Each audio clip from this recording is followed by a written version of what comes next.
Hello bachcho, let us see this problem. A square wire frame ABCD made of uniform conducting wire is placed in XY plane with its center at the origin and side BC is parallel to y-axis. Two straight conducting wire EACF also lie in XY plane. Both are parallel to the line y equal to x.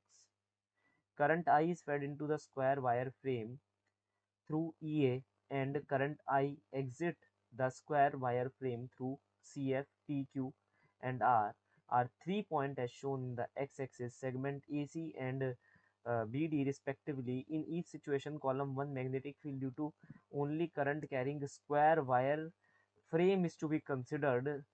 Match the statement neglect magnetic field due to the current carrying segment EACF. देखो basically column 1 और column 2 को match करना है। कह दिया कि current यहाँ से जा रहा है ना, और ई ए और सी एफ को नेग्लेक्ट कर देना, बस और बस ये जो स्क्वायर वायर है इसको देखना। और यहाँ डिफरेंट पॉइंट्स लगा रखे हैं, वहाँ मैग्नेटिक फील्ड बताते रहना कि कितनी मैग्नेटिक फील्ड होगी। अब क्वांटिटेटिवली यहाँ कोई आंसर नहीं दिया, क्वालिटेटिवली आंसर दिया, तो क्वालिटेटिवली हम आंसर को निकालेंगे क्योंकि इतना टाइम किसी के पास नहीं होता कि हम क्वांटिटेटिवली आंसर निकाल सके। तो पहली बात है, मैं की कंसेप्ट की बात करूंगा। यहाँ पर की कंसेप्ट हमारा है पहला राइट हैंड रूल। उससे हमें क्या पता चल जाएगा, डायरेक्शन पता चल जाएगा। ओके, तो पहला ऑप्शन क्या कह रहा है, the magnetic field at the origin. Origin पर मैग्नेटिक फील्ड क्या होगी। अब यहाँ देखो इस वाले वायर को, राइट हैंड रूल के हिसाब से इस वाले वायर की वजह से जो मैग्नेटिक फील्ड होगी वो इनसाइड द पेपर होगी, और अब देखो इस वाले वायर को, इसकी वजह से होगी आउटसाइड द पेपर। अब क्योंकि एक सेम वायर है, जो वायर डी ए का रेजिस्टेंस है वही वायर ए बी का रेजिस्टेंस है, वही वायर डी सी का है, और वही वायर बी सी का है। सारे रेजिस्टेंसेस क्या है, सेम है। रेजिस्टेंसेस सेम होने के कारण जो यहाँ पर करंट जाएगा दोनों के अंदर सेम जाएगा, और हमें दे भी रखा है ना। तो जो मैग्नेटिक फील्ड यहाँ पर निकल कर आएगी दोनों वायर्स की वजह से, क्योंकि दोनों वायर अगर देखे जाए तो सेम दूरी पर है। लेटर से ये दूरी ए है, ये भी दूरी ए है, सेम दूरी पर है, मगर direction of the magnetic field अलग है। अब अगर किसी को मन कर रहा है तो मैं बता देता हूँ, magnetic field due to a finite wire is mu naught upon में 4 pi I sine alpha plus sine beta upon में एच। ये वाला फॉर्मूला हम यहाँ यूज कर सकते हैं। यहाँ पर अल्फा बीटा एंगल हमारे पास है 45 डिग्री के, क्योंकि बेसिकली ये एक छोटा सा स्क्वायर है। मगर मेन बात क्या है, इसके द्वारा magnetic field inside the plane of paper, इसके द्वारा outside the plane of paper, तो इन दोनों की मैग्नेटिक फील्ड आपस में कैंसिल हो जाएगी। तो डीसी और बी ए वायर की टेंशन नहीं होनी चाहिए। अब हम लेते हैं इन वाले वायर की टेंशन, डी ए और सी बी। ध्यान से देखो, ये पॉइंट है हमारा ओ, है ना, ओरिजिन यही तो है। यहाँ पर से इसका एंगल बन रहा है और यहाँ पर से इसका भी एंगल बन रहा है 45 सिमिलरली इस वायर का भी 45, इस वायर का भी 45। लेकिन आइडेंटिकल है करंट, आइडेंटिकल है एंगल, और आइडेंटिकल है इनकी दूरी इस पॉइंट ओ से। मेन बात आती है डायरेक्शन की, है ना। तो वैसे भी एक सिमेट्री प्रॉब्लम है। तो डायरेक्शन क्या कहता है, डायरेक्शन कहता है डी ए वायर की वजह से magnetic field inside the plane of paper, और बी सी वायर की वजह से outside the plane of paper. यहाँ पर भी मैग्नेटिक फील्ड नेगेट कर रही है, कैंसिल हो रही है एक दूसरे से। तो मैं ये कह सकता हूँ कि जो मैग्नेटिक फील्ड है ओरिजिन पर वो कितनी है, 0 है। साफ सीधी सी बात है। तो मैं कह रहा हूँ 1 का आंसर क्या होना चाहिए, पी। तो यहाँ कौन कौन से ऑप्शन है, एक ये है, एक ये है, और एक ये है चौथे वाला, ठीक है। तो पी है, तो मतलब 1, 3 और 4 में से कोई एक ऑप्शन करेक्ट होगा। अब देखो मैं ऑप्शन करेक्ट वाली बात पर आगे चलता रहूंगा, ठीक है। तो ये और ये, ठीक है। अब आगे बढ़ते हैं। अब बात आती है सेकंड की, magnetic field at point P. देखो पॉइंट पी यहाँ पर है, अभी मैंने फॉर्मूला बताया था। फॉर्मूले में एक जरा ध्यान से देखो, ये H perpendicular distance of the wire from the point, ठीक है, पी। जिसका डिस्टेंस कम उसकी मैग्नेटिक फील्ड ज्यादा, सिंपल सी बात है। जिसका डिस्टेंस कम उसके द्वारा लगाई गई मैग्नेटिक फील्ड ज्यादा होगी।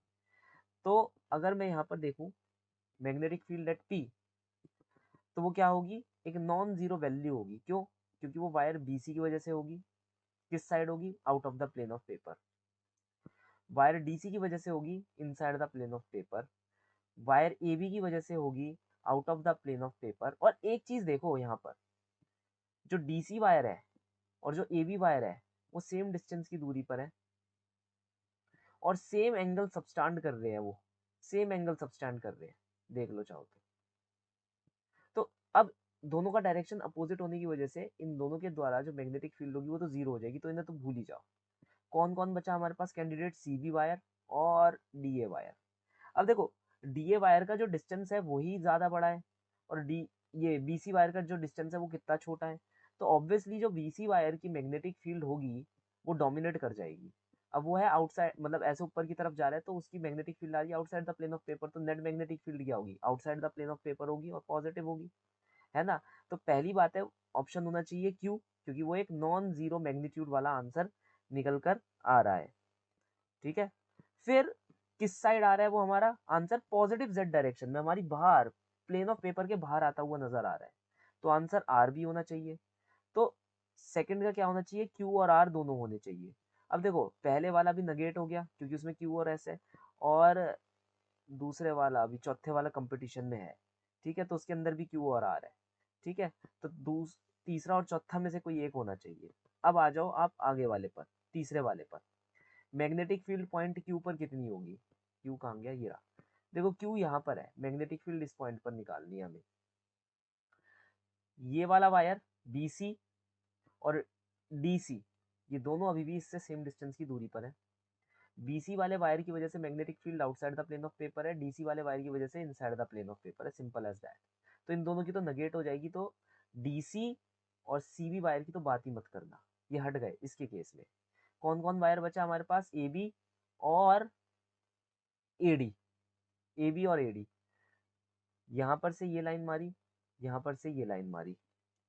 अगर ध्यान से देखोगे तो जो लाइन की मेजर है, मतलब जो ये लाइन है, ये जो मैंने लाइन मारी है, इसकी सेम लेंथ होगी इस लाइन जैसे, सेम यही लेंथ होगी। जो लेंथ ये है वही लेंथ ये वाली भी है, क्योंकि सिमेट्री प्रॉब्लम है एज आई सेड, है ना। तो मैं ये कह सकता हूँ जो लेंथ ये है, अगर नहीं यकीन आ रहा तो ये देख लेना, ये 45 डिग्री का एंगल है। यहाँ तक बात समझ आई? ये 45 डिग्री का एंगल है, लेटस से ये एक्स है, और यहाँ पर से भी देखो ये भी 45 डिग्री का एंगल है। तो अगर तुमने ये माना एक्स है, तो ये कितनी लेंथ आ जाएगी मेरे पास?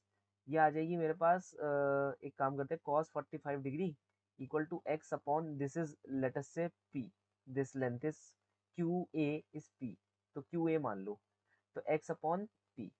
तो यहाँ p की वैल्यू आ रही है x upon cos 45 that is x root two, तो p की वैल्यू आ जाएगी x root two, that is qa की वैल्यू आ जाएगी x root two. x root two से तुम्हारे पास ये वाली जो लाइन आएगी, ये लाइन आ जाएगी x के मेजर की, तो जो लाइन ये है वो लाइन ये है, सिंपल एज दैट। और वैसे भी ध्यान से देखो ये 90 डिग्री का एंगल है, जो ये लाइन है वो ये लाइन है। खैर जाने दो, मैंने तो बता दिया ना, यहाँ पर ट्रिग्नोमेट्री का यूज करके मैंने प्रूव कर दिया, ये जो लाइन है वही ये लाइन है, मतलब इन दोनों की मेजर जो है सेम है। मैं और ज्योमेट्री में नहीं जाना चाहता, वो हमारा प्रॉब्लम स्टेटमेंट नहीं है। तो यहाँ से मुझे पता चला भाई ये वाले वायर की भी दूरी सेम है, ये वाले वायर की भी दूरी सेम है, करंट इसके अंदर इस तरफ जा रहा है, इसके अंदर इस तरफ जा रहा है। तो ए बी वाले वायर की वजह से current outside the plane of paper है, और डी ए वाले वायर की वजह से current inside the plane of paper है। Equal and opposite cancel each other, भाई magnetic field equal and opposite है तो एक दूसरे को कैंसिल कर रहे हैं, तो आंसर क्या होना चाहिए? Zero magnitude. तो क्या हो जाएगा हमारे पास? ऑप्शन नंबर 3 का पी। ओके, 3 का पी, सीधी सी बात है। अब ये कह रहा है क्यू भी होना चाहिए, नॉन जीरो मैग्नीट्यूड कैसे हो जाएगा मेरे भाई? एक साथ दो दो वैल्यू कहाँ से ला रहा है ये? खैर जाने दो इसे, ये इसने आंसर गलत दे रखा है। ठीक है, तो ये पी क्यू नहीं होगा, क्या होगा? पी होगा। बात आ रही है फोर्थ पॉइंट की हमारे पास, मैग्नेटिक फील्ड एट आर। ये आर है यहाँ पर, मैग्नेटिक फील्ड एट आर। अब आर के लिए ध्यान से देखो, ये करंट इस तरफ जा रहा है, ये करंट इस तरफ जा रहा है, अनइक्वल मैग्नेटिक फील्ड यहाँ पर प्रोड्यूस होंगी ही होंगी। ठीक है, इसकी वजह से मैग्नेटिक फील्ड इनसाइड, इसकी वजह से मैग्नेटिक फील्ड आउटसाइड। ठीक है, बीसी की वजह से मैग्नेटिक फील्ड आउटसाइड, डीए की वजह से magnetic field inside. Similarly DC की वजह से जो मैग्नेटिक फील्ड होगी वो क्या होगी? इनसाइड होगी, और जो ईबी की वजह से मैग्नेटिक फील्ड होगी आउटसाइड होगी। यहाँ तक बात समझ आई? ठीक है, तो छोटे छोटे वायर इनसाइड मैग्नेटिक फील्ड फेंक रहे हैं, मतलब ये जो वायर है ना बिल्कुल चिपके पड़े हैं, जिनकी वजह से इनसाइड द मैग्नेटिक फील्ड आ रही है। देखो इसकी वजह से भी इनसाइड आ रही है और इसकी वजह से भी इनसाइड आ रही है, इन दोनों की वजह से मैग्नेटिक फील्ड ऐड हो जाएगी और इनकी वैल्यू बहुत ज्यादा होगी रेदर देन इन वाले वायर की वजह से, ए बी और बी सी की वजह से, जो इनसे दूर है, जो इनसे क्या है? दूर है, तो ऑब्वियसली ये डोमिनेट कर जाएगी। तो मैं ये कह सकता हूँ जो फोर्थ ऑप्शन है उसका एक ऑप्शन ये करेक्ट है, that is magnetic field along negative Z direction act करेगी। क्यों? क्योंकि उसका एच बहुत छोटा है ना, तो जिसका एच छोटा है वो मैग्नेटिक फील्ड डोमिनेट कर जाएगी। तो जो magnetic field inside the plane of paper आ रही है उनके देखो एच कितने छोटे हैं, ये डिस्टेंसेस कितने छोटे हैं, तो सिंपल सी बात है वो डोमिनेट करेगा, हाँ या ना? ठीक है, और एक नॉन जीरो मैग्नीट्यूड भी है तो क्यू भी बिल्कुल सही है। तो फोर्थ का ऑप्शन हो जाएगा क्यू एंड एस। तो from the quantitative no sorry from the qualitative measurement of the following problem I can say that option number 3 is the correct solution for the following problem. Hope you understood well. Best of luck.